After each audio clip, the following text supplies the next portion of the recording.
Welcome to the Heavy Spoilers Show. I'm your host Paul, and this video we're breaking down the rage virus. First introduced in 28 Days Later, the virus is one of the most terrifying pathogens in cinema. And what I love about rage is that every time you think you understand it, a curveball is thrown that shakes things up. Now that's definitely what happens in the Bone Temple, with it continuing the themes of evolution. Rage is such an interesting virus, and throughout this video I want to go through the history of the disease in all of its stages. This will also include the most recent developments and how it's possibly going to be cured. If you enjoy it, please hit the thumbs up and make sure you subscribe for more videos on the film. Without the way though, thank you for clicking this.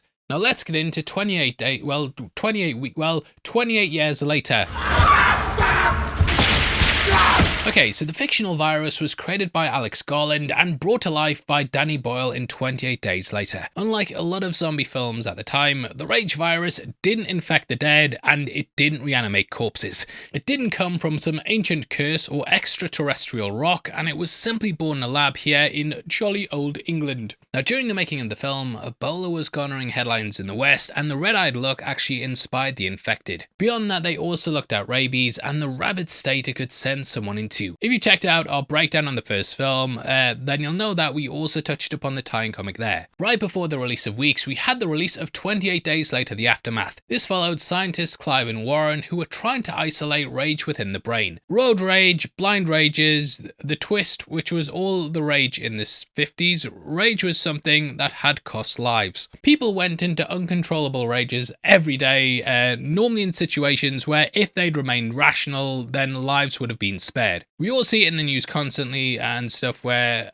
when you're outside the situation, you can see what the right thing to do is, but when you're in that state of rage, you just can't be reasoned with. So the scientists wanted to control the chemicals in one's brain responsible for rage, and then they develop a drug that would cure this forever. But in order to learn what triggered it and where it truly stemmed from, they had to manufacture rage first. Thus, they combined an inhibitor with a strain of Ebola in order to create a contagion. However, this simply amplified the rage and made it infinitely more contagious. Chimpanzees had been used to test it, and they became extremely aggressive and would attack anything they could get their hands on. Now Boyle and Garland didn't necessarily want to blame the outbreak purely on one side. Thus, they brought in the animal rights activists who stood morally and ethically as an opposite to the scientists. Both had to kind of come together in order to unleash the virus, and the real cause of rage is down to hubris and also people thinking they know what's best and can act without repercussions. The first film began with them releasing the chimps, and within seconds they also got infected. This sparked the original outbreak, which spread like wildfire throughout the UK. Bites, scratches, and even a bit of blood landing in your mouth meant you'd instantly turn within seconds. Even a kiss from a carrier like we saw in 28 Weeks, that could leave a person completely overcome with rage. One of the most horrifying things about the virus is how quickly it can spread, and 28 Weeks opens with a really small and intimate scene in the kitchen where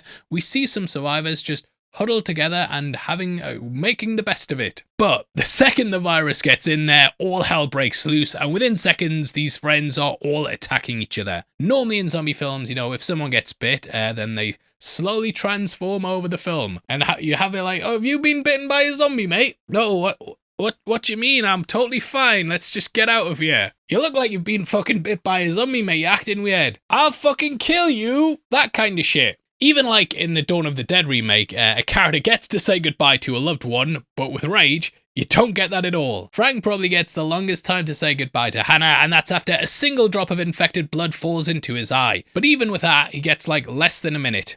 Victims experience immediate spasms, convulsions, and they often begin to vomit. This further spreads the virus. Inside, they feel like they've got a burning sensation throughout their skin, and the blood vessels then burst around their brain. This causes their eyes to hemorrhage, their nose starts bleeding, they hit the thumbs up, and sometimes blood bursts forth from their mouths. We learn in the Bone Temple that it also affects perception and memory, with it completely clouding the mind. In the infected, this rage state is permanent and it strips away higher brain functions like reasoning, empathy, or self-preservation. Those infected see the ones around them as monsters and are immediately driven by rage to attack them. Now, I'll talk about how this can be cured later on, but it's a very important thing that alters their perception. Anyway, like we've touched upon, those infected aren't reanimated corpses, and thus they're simply humans with an altered state of perception. Because of this, they don't need to be shot in the head or something, and a fatal blow anywhere is enough to take them down. The virus is also restricted to primates. Due to it being developed in chimpanzees, only species aligned with them are able to be infected.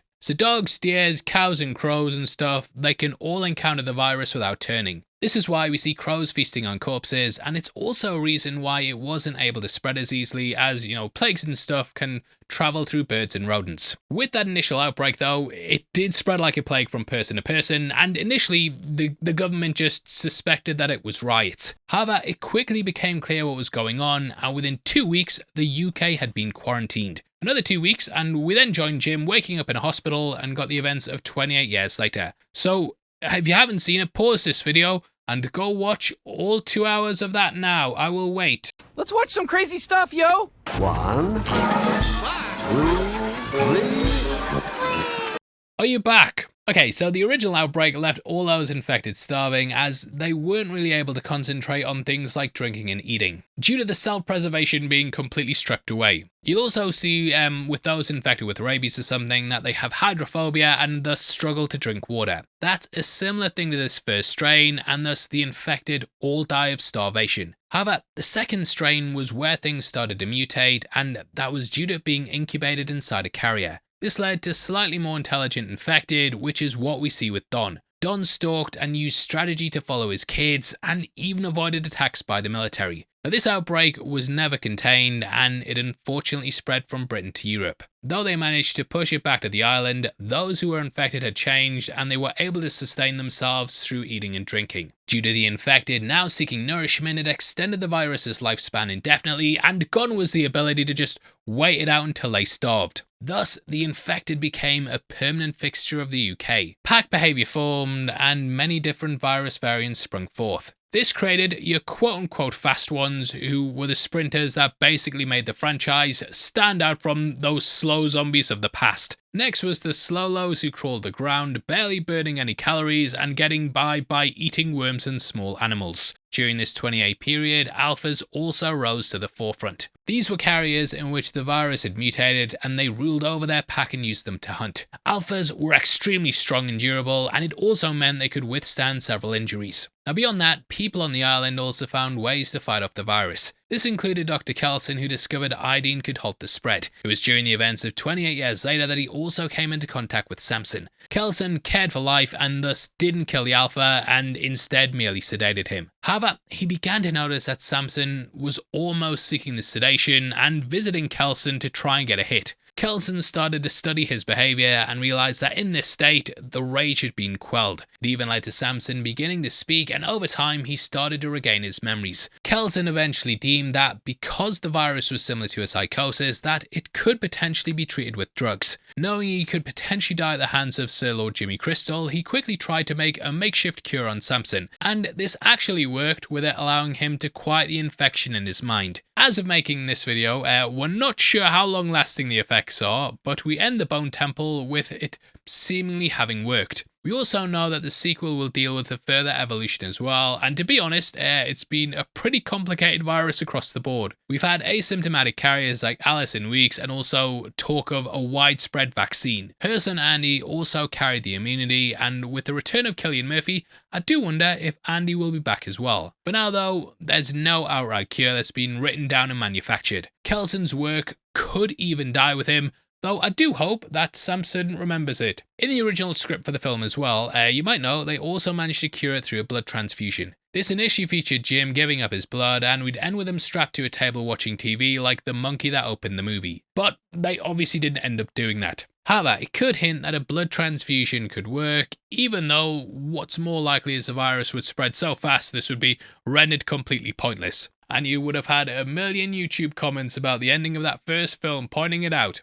But if alphas can regain cognition and even go back to how they were, then this could highlight that there's some hope for a cure yet. I can't wait to see where they go the next time though, and what they do to keep the virus interesting. I love how it's constantly changing and adapting to the world around it, and it's just like how a real virus would act. Overall, this is what makes the franchise so fascinating, and I'd of course love to hear your thoughts on the brand new movie as well. Please drop a like on the video and also drop a comment as well. And if you want to follow us on Instagram and keep up to date with what I'm doing and where I'm wearing lovely sweaters from F1, the F1 movie and stuff, check us out at Heavy Spoilers. Did you know as well that members of the channel also get early access to videos, and if you click the join button you'll get at least one breakdown a week before anyone else. Costs just 99 cents a month. At the moment it's The Spy Who Loved Me, got lots of cars, skiing, lots of stuff in it. You guys will really like it, and thank you to everyone who does it, because yeah, it really means a lot to us. Now if you want to get some merch as well, guess what, I've got the got this Bone Temple inspired shirt as well, and lots of other things at the merch store below. I'll stop selling you stuff. Thank you for watching the video, and if you want something else to watch, we've got a breakdown on screen right now. Without the way though, thank you for sticking through this one. I've been your host Paul. I'll see you next time. Take care, peace.